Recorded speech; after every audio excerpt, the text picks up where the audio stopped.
La savane africaine.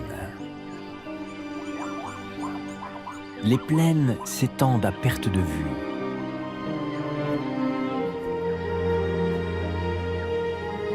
Elles sont peuplées de troupeaux d'animaux sauvages, symbole ultime de ce continent.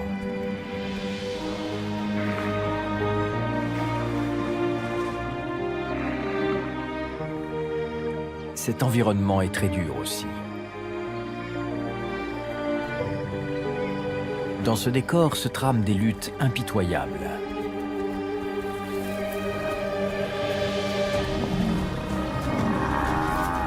Ici, la survie est une compétition féroce dont seuls les plus forts et les plus ingénieux sortent vainqueurs.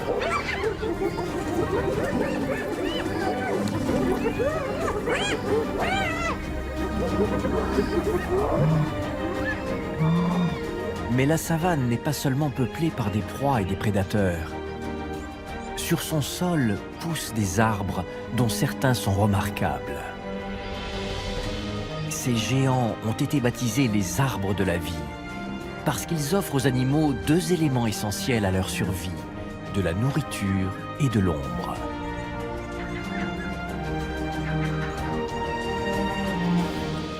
Pour de nombreux animaux, ce géant est essentiel.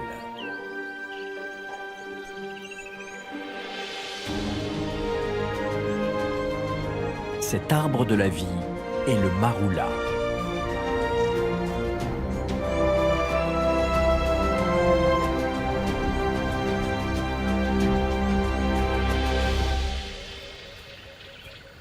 La fin de l'été dans la savane sud-africaine est synonyme d'abondance.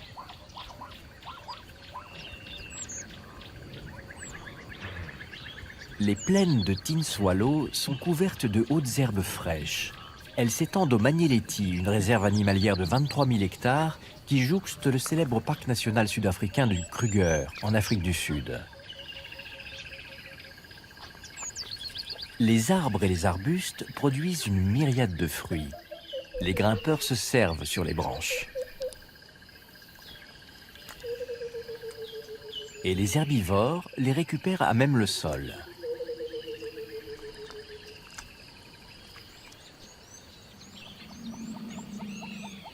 Les grands troupeaux n'ont pas besoin de se déplacer. Ils trouvent de l'herbe et de l'eau tout autour d'eux.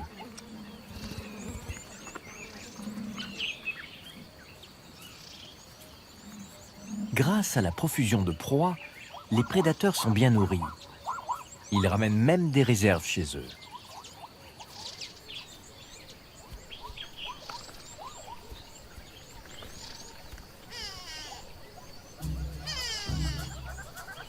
Ces frères guépards tiennent à l'œil les herbivores.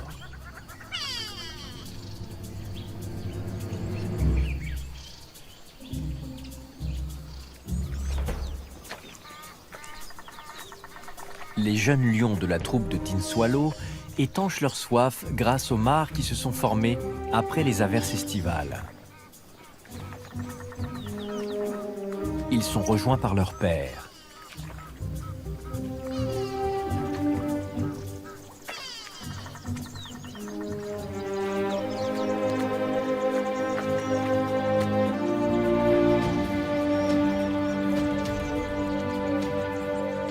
Le léopard patrouille méticuleusement sur son territoire.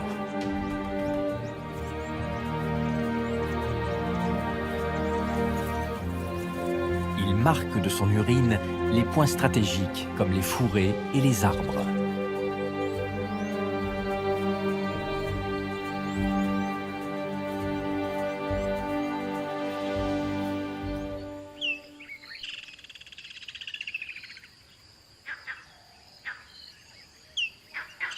Les maroulas ont une couronne de feuilles denses.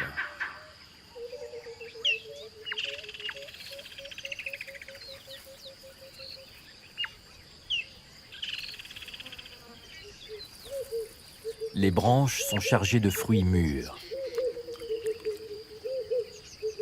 Les singes vervets et les écureuils font un véritable festin. Ils sont méthodiques quand ils mangent. Il pèle les fruits avec une dextérité remarquable. Puis, il savoure la chair bien juteuse, très riche en vitamine C. Après avoir nettoyé le noyau, l'écureuil l'ouvre et mange les 2 ou 3 graines, si riches en protéines et en huile. Pour le petit rongeur, un seul fruit du marula équivaut à un repas complet. Il est vrai que l'écureuil ne pèse pas plus d'1 kilo. Un éléphant de 3 tonnes mange bien plus. À la fin de l'été, le marula est très généreux en fruits.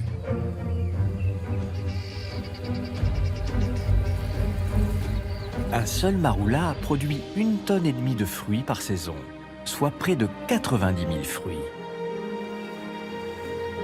Face à une telle abondance, l'éléphant peut même faire le difficile.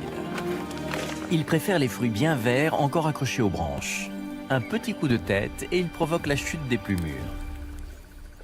Il les ramasse et les glisse un par un dans sa bouche. Un éléphant mange l'équivalent de 6% de son poids pour satisfaire ses besoins énergétiques. Il met d'ailleurs une bonne partie de la journée et de la nuit pour ingurgiter 170 kg de fruits, d'herbes et de feuilles.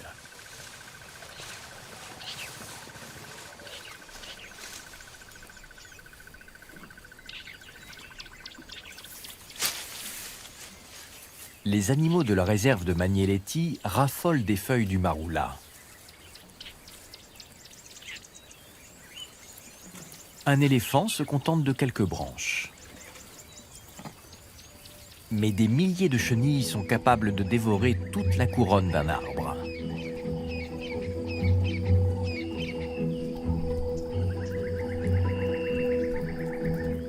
La chenille du papillon lune n'a qu'un objectif pendant 6 semaines, engraisser le plus possible et se fabriquer un cocon en soie où elle hibernera pendant la métamorphose.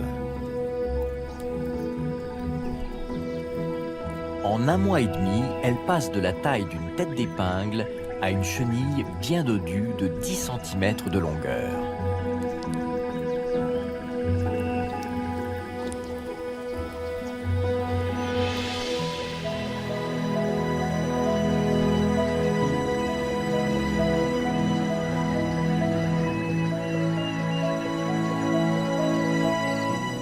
Et puis, elle s'arrête de manger, se trouve une belle branche et se tisse un cocon en soie à la lumière de la lune.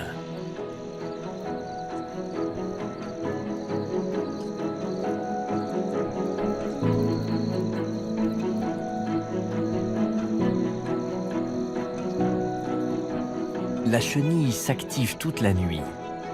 Elle tisse une alcôve où elle séjournera tout l'hiver.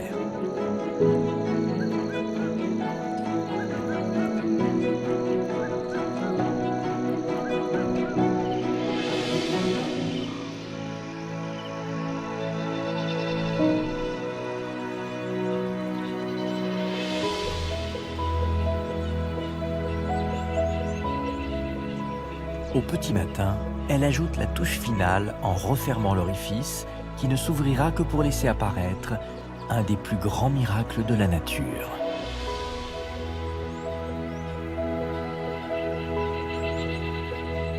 Pendant les mois d'hiver, la chenille se transformera très lentement en un merveilleux papillon, parachevant ainsi une métamorphose stupéfiante.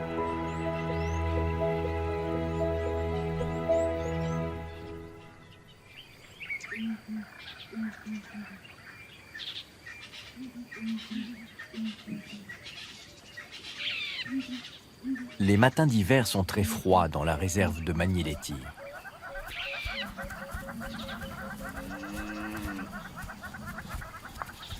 Les buffles sont en vadrouille.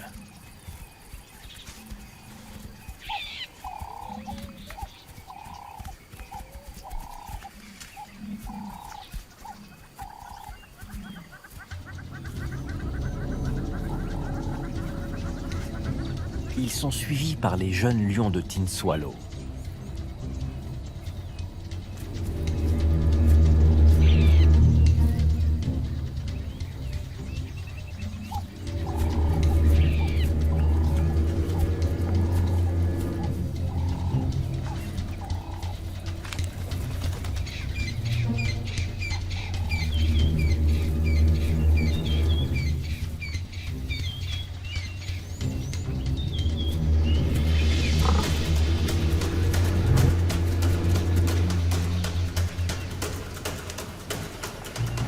Âgés d'1 an, les félins sont suffisamment forts pour chasser par eux-mêmes.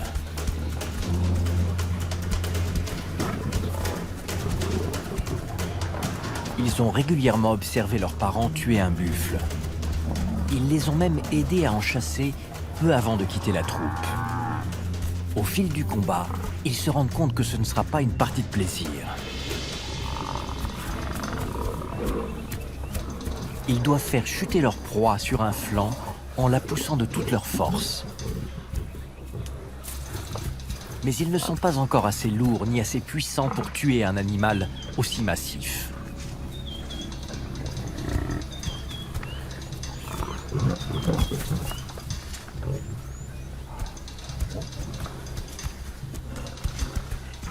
Cinq heures plus tard, les jeunes lions abandonnent.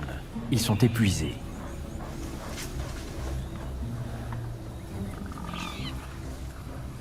Le buffle est très coriace.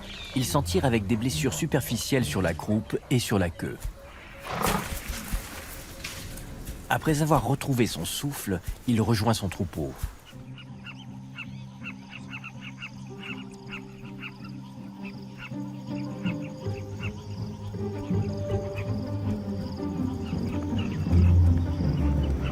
D'innombrables buffles passent du parc Kruger à la réserve de Magnéléty.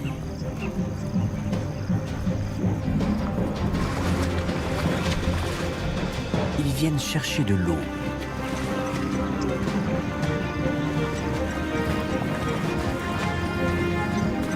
L'hiver assèche les mares qui se sont formées pendant l'été.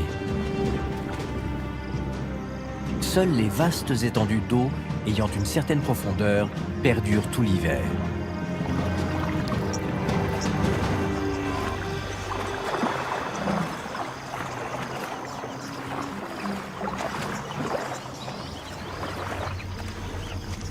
Les troupeaux d'herbivores sont tenus à l'œil en permanence.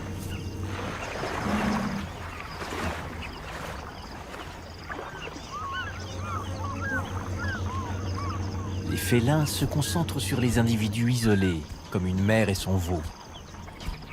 Ou encore les vieux buffles, plus lents et moins vigilants que les jeunes.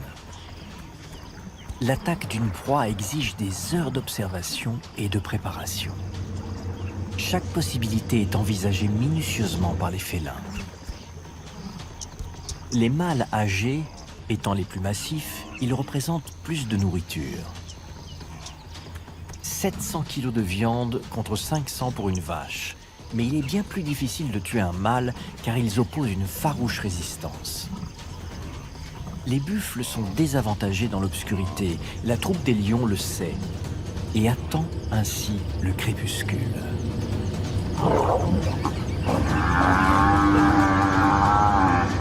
Le silence de la nuit est déchiré par les beuglements de la proie mise à mort par les félins. La matinée hivernale résonne des rires de hyènes satisfaites de se repaître d'une carcasse. Les oiseaux se réveillent à leur tour.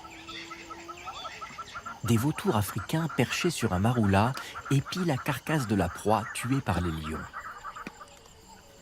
Les hyènes ont nettoyé les os. Il ne reste quasiment plus de viande. Un des lions revient pour récupérer son dû. Il fait mine d'attaquer les charognards.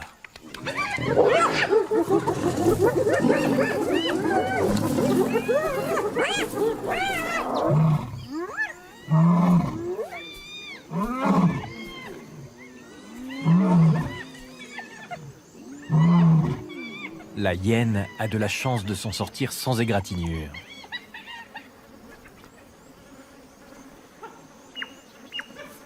Il ne reste que les os et la peau. Pourtant, le lion ne renonce pas.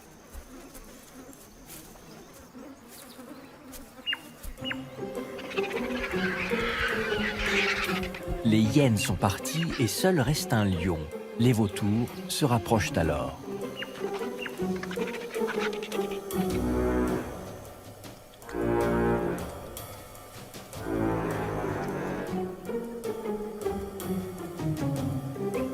Mais le lion n'est pas partageur. Les vautours s'approchent un peu trop.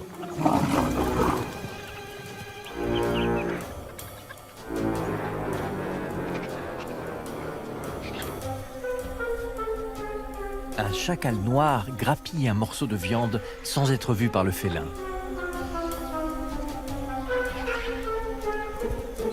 Les vautours charognards adoptent la tactique du harcèlement, mais le lion est implacable.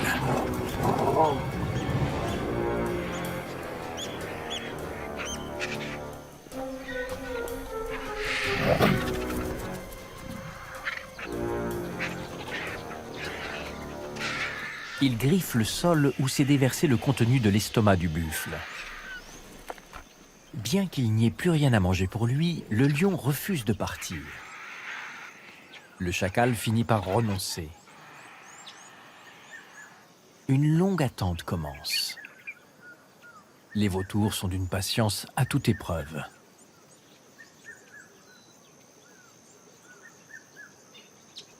Soudain, le lion s'en va. L'heure est venue de patrouiller son territoire, de retrouver sa troupe et de se reposer pendant les heures les plus chaudes de la journée. Les vautours peuvent enfin s'en donner à cœur joie.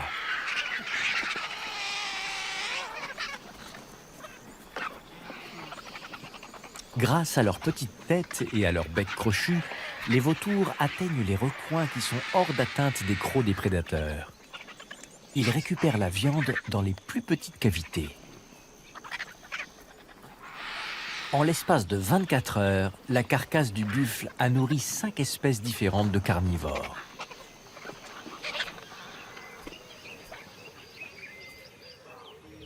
Les prédateurs de Magnelletti exploitent le moindre relief de leur territoire.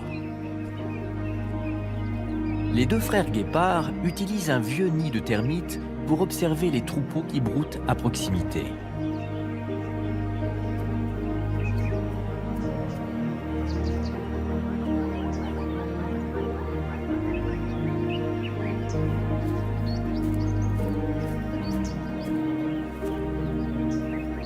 Les vastes plaines herbeuses de Tin Swallow sont un de leurs terrains de chasse favoris.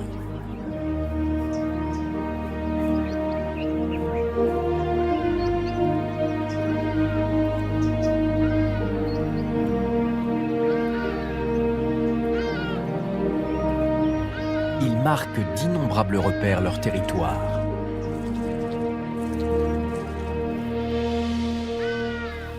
En s'associant, les deux frères félins sont parvenus à défendre un riche territoire.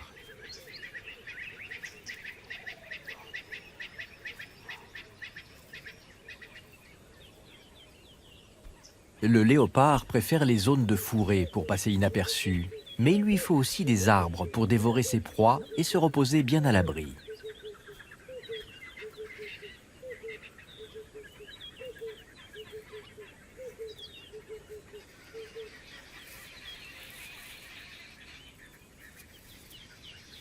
Mais pour l'heure, il ne s'inquiète pas d'être vu. Il courtise une femelle.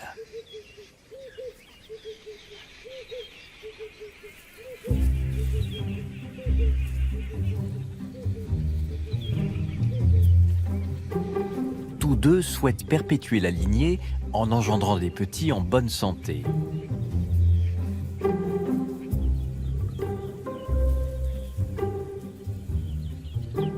Le moment intime est bref. Il n'y a pas de préliminaire, pas de jeu de séduction.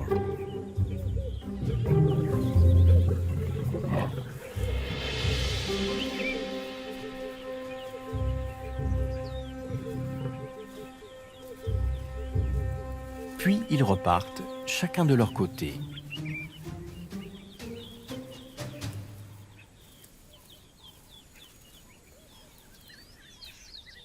Le mâle retourne près du grand arbre où il a accroché une proie. Mais un hôte imprévu aimerait aussi s'en emparer. Le maroula convient à merveille au léopard, mais cet acacia fait aussi l'affaire. Nul charognard terrestre n'est capable de grimper le haut tronc qui monte à pic. La hyène espère que la carcasse finira par glisser de la branche. Elle baisse le museau pour renifler des restes et le léopard en profite pour retrouver sa proie. Grâce à des muscles très puissants et de longues griffes, le léopard n'a aucun mal à hisser ses 90 kilos dans l'arbre.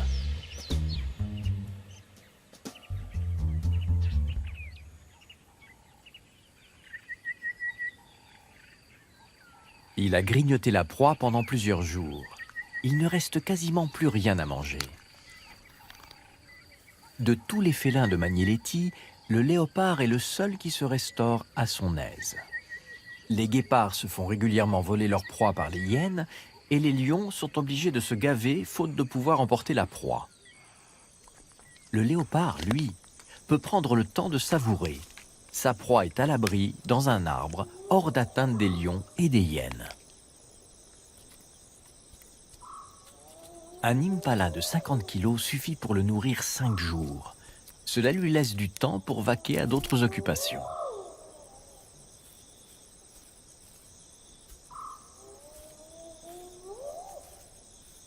Il n'en a pas fini avec la femelle dont l'odeur plane encore sur son territoire.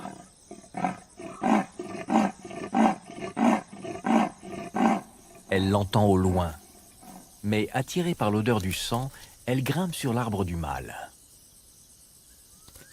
Même un excellent chasseur ne dédaigne pas un repas sans effort.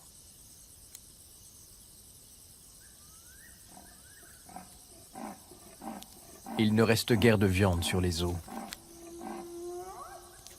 Après quelques bouchées, la femelle disparaît dans la nuit.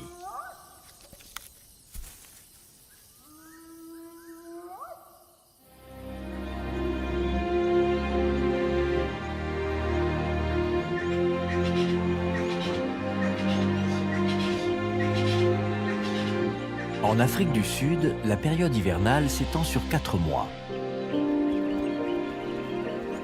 Le climat est alors doux et sec et il ne pleut jamais. Les animaux et les plantes vivent alors sur les réserves accumulées pendant l'été très pluvieux.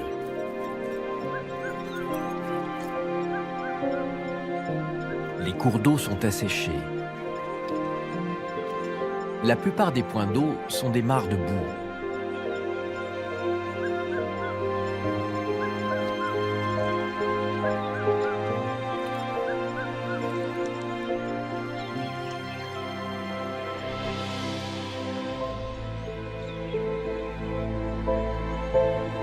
Ce marou-là semble sec et mort.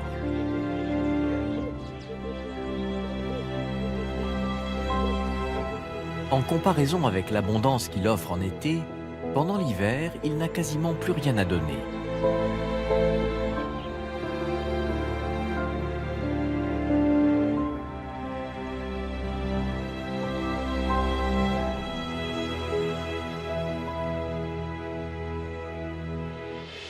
Seuls des écureuils en tirent profit. Ils y ont élu domicile. Mais comme le maroula ne les nourrit plus, ils sont obligés de descendre sur le sol pour trouver quelque nourriture. Ils utilisent pour se cacher le terrier d'une mangouste naine du Sud. La mangouste le partage volontiers.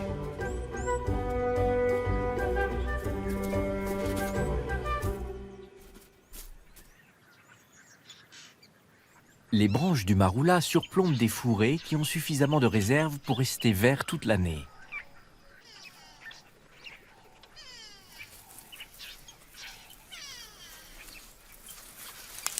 L'éléphant se contente de ce qu'il trouve autour pour assouvir sa faim.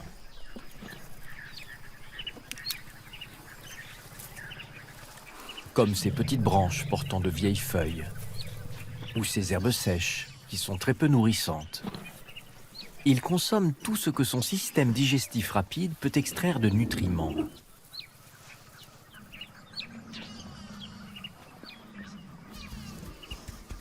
Les buffles ont un système digestif plus efficace. En ruminant, c'est-à-dire en mâchant une seconde fois la cellulose des végétaux, ils en extraient davantage d'énergie. Seul désavantage, la rumination exige de l'eau.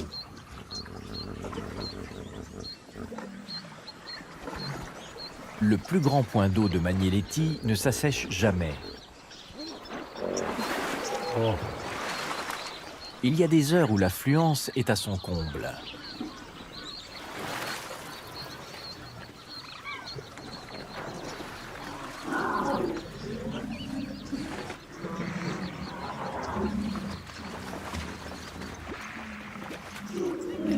Les crocodiles, eux, sortent rarement de l'eau. Et les visiteurs ne restent jamais longtemps. Ils viennent juste étancher leur soif. La routine des buffles est réglée comme une horloge. Ils préfèrent boire 2 fois par jour, le matin et l'après-midi. Le chaos que cela génère est bien plus maîtrisé qu'il n'y paraît, et ainsi chacun d'eux a bien le temps de se désaltérer. Mais l'un d'eux ne repartira pas. Les prédateurs ne sont pas les seules causes de mort ici. Les herbivores meurent aussi de maladies et de vieillesse. La mort du buffle ne passe pas inaperçue. En effet, son troupeau était épié par la troupe des lions de Tin Swallow.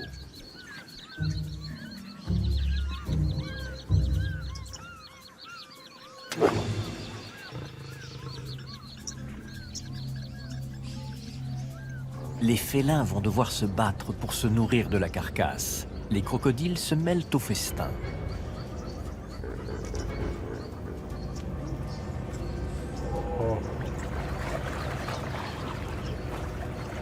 Ils arrachent des morceaux de viande sous l'eau et les avalent en surface.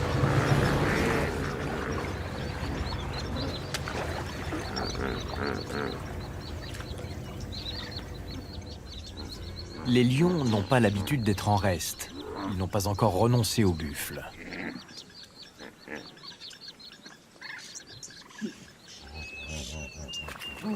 Mais ce point d'eau est le territoire des crocodiles. Les reptiles ont toute la soirée et la nuit pour se nourrir.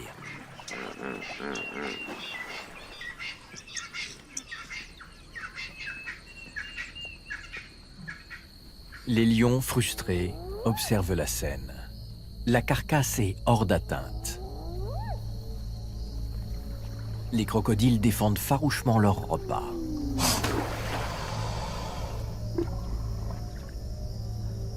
Cette lionne étudie les options qui s'offrent à elle. Elle est tenaillée par la faim.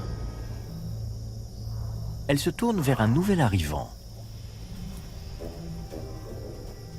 Un hippopotame quitte le point d'eau pour aller brouter de l'herbe. Il le fait chaque soir à la même heure et il ne va pas changer ses habitudes ce soir.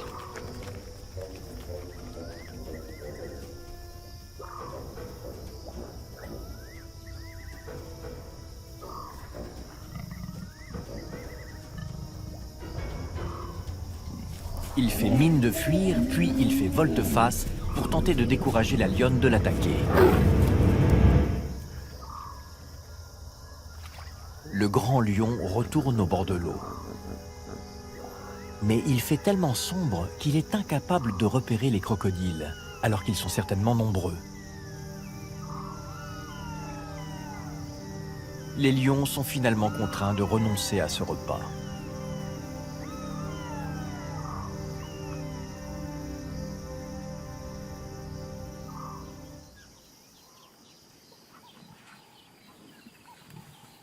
Le matin brumeux révèle que les jeunes lions qui n'ont pas suivi les adultes au bord de l'eau ont eu plus de chance. Avec l'aide de leur mère, ils ont abattu un jeune buffle, leur première mise à mort. Mais le repas est bientôt troublé par des intrus.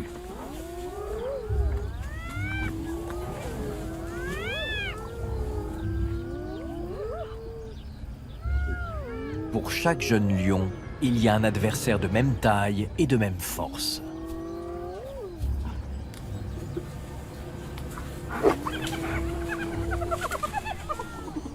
Les hyènes se mettent à harceler les félins.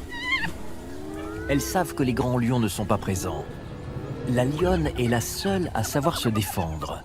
Les jeunes lions manquent d'expérience pour se battre. La lionne passe sa fureur sur le seul animal qui a peur d'elle.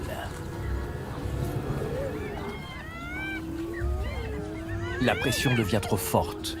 Face à la troupe de hyènes, les lions s'avouent vaincus et abandonnent leur proie aux charognards.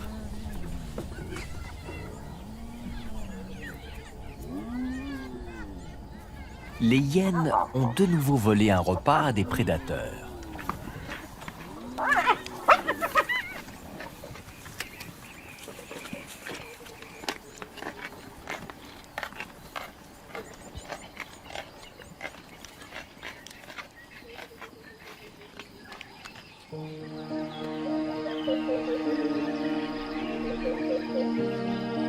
Pour le maroula, le printemps arrive juste avant la saison des pluies.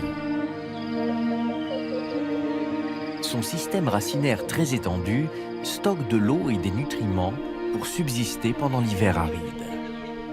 Le maroula utilise ses réserves pour fleurir.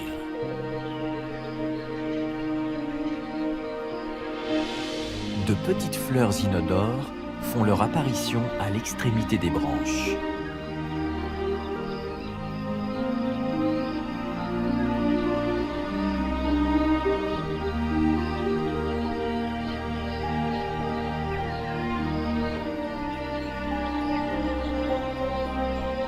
Ces inflorescences discrètes attirent de petits insectes qui transfèrent le pollen des arbres mâles aux arbres femelles.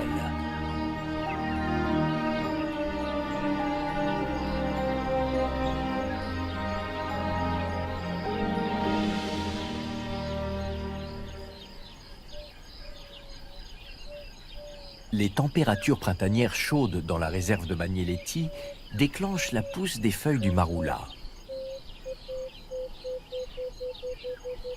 Mais ce n'est pas tout.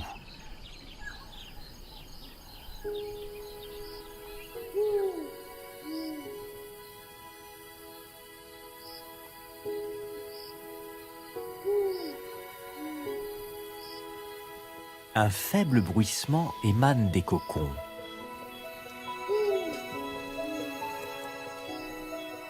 La chenille qui a tissé le cocon à la fin de l'été émerge alors sous une forme bien différente.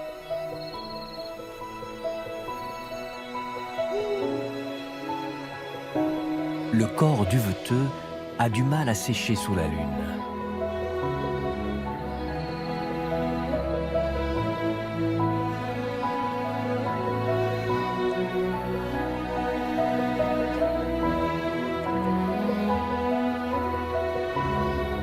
Les ailes déploient leur splendeur en l'espace de quelques minutes.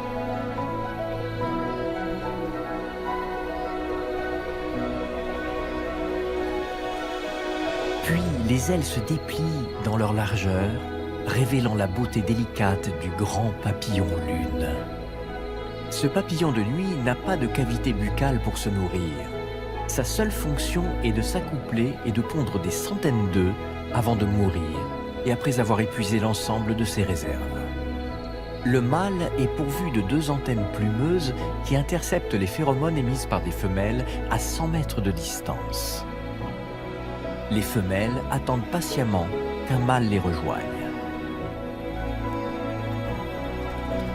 Après l'accouplement, la femelle quitte la branche sur laquelle se trouvait son cocon pour trouver un site idéal et pondre ses œufs. Une femelle peut vivre 10 jours sans manger. Le mâle, lui, meurt une fois l'accouplement accompli. Ce papillon est parfaitement camouflé dans les feuillages. Ses ailes vertes sont semblables aux feuilles du maroula.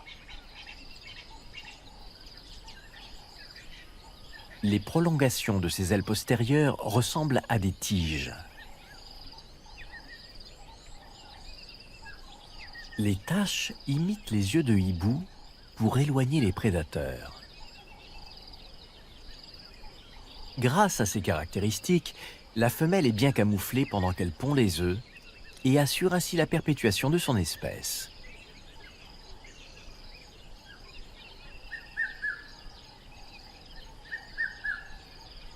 Elle a rempli sa mission.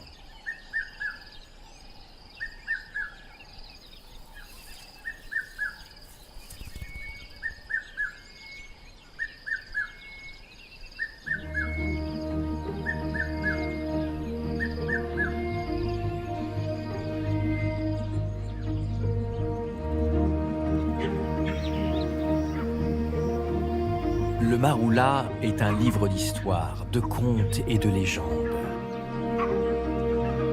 Il fait partie de la vie de l'homme depuis 12 000 ans, offrant non seulement de la nourriture, mais aussi des remèdes médicaux. Quant aux fruits, ils servent à produire une liqueur traditionnelle très appréciée.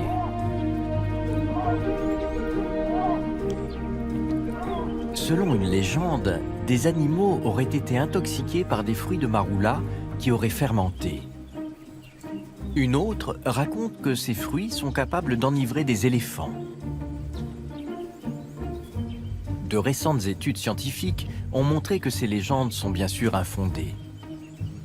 Un éléphant devrait ingurgiter d'immenses quantités de fruits ayant fermenté sous le soleil pendant au moins 3 jours pour que la teneur en alcool soit suffisamment élevée pour l'enivrer. Mais l'éléphant préfère les fruits frais, encore accrochés à l'arbre. Il dédaigne ceux qui jonchent le sol.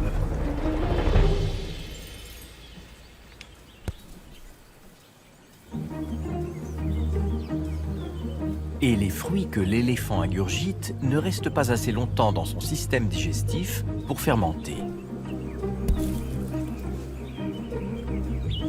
La légende des éléphants ivres ne serait donc qu'une histoire pour faire rire.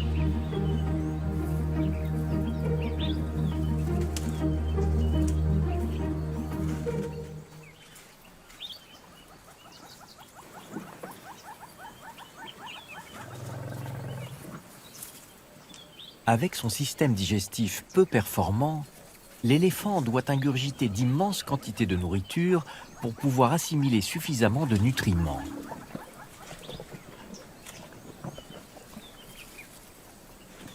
Il rejette 60% des nutriments qu'il consomme.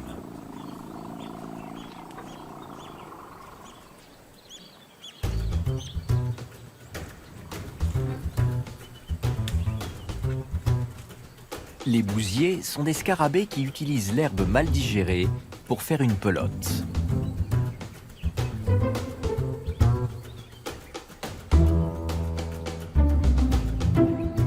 Celui-ci, par exemple, se dépêche de la fabriquer pour ne pas se la faire voler par ses congénères.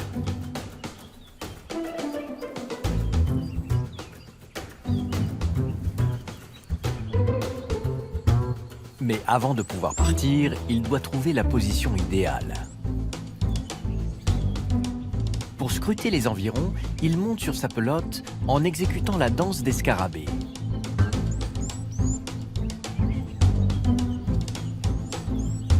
Puis, il choisit une direction et part en ligne droite pour s'éloigner au plus vite de la pile d'excréments et de ses congénères.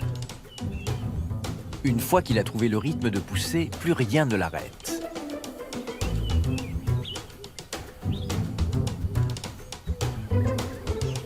Le bousier est le plus fort de tous les insectes.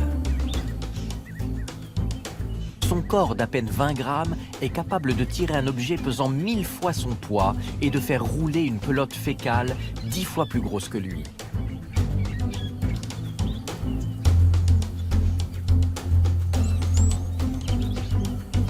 Dès qu'il trouve une surface de sable, il enterre la pelote.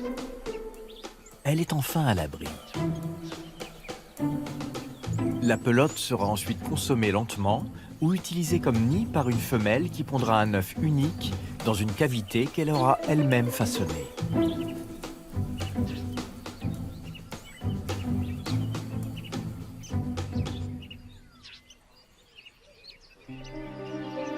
Le parc du Magnéléti constitue l'une des savanes les plus diversifiées d'Afrique.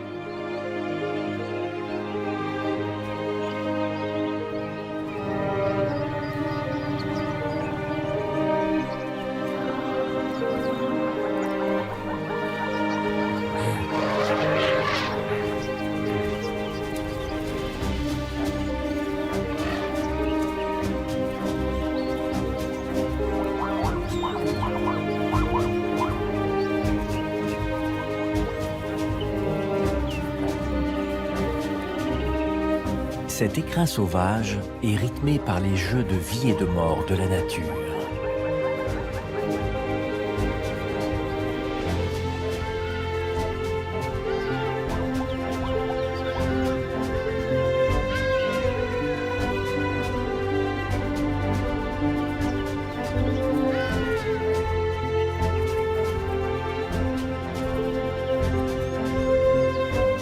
C'est une mosaïque d'habitats diversifiés et chaque espèce de félin y trouve celui qui correspond le mieux à son mode de vie.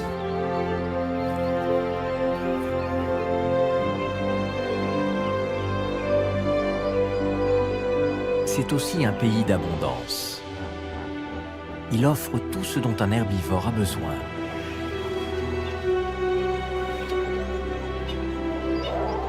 De l'eau toute l'année durant. Les herbivores disposent d'immenses plaines herbeuses.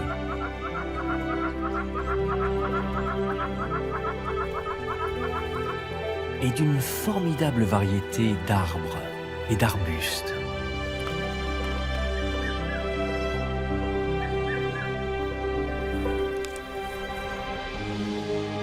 Dans le Magnéléti, une espèce fait partie des arbres de vie, le marula.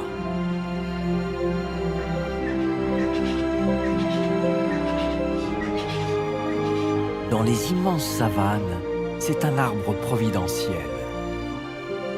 Il nourrit d'innombrables herbivores, ainsi que des insectes.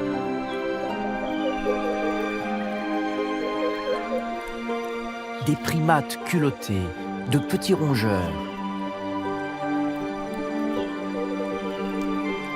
Et quantité d'antilopes gracieuses. Sans oublier le plus grand mammifère terrestre.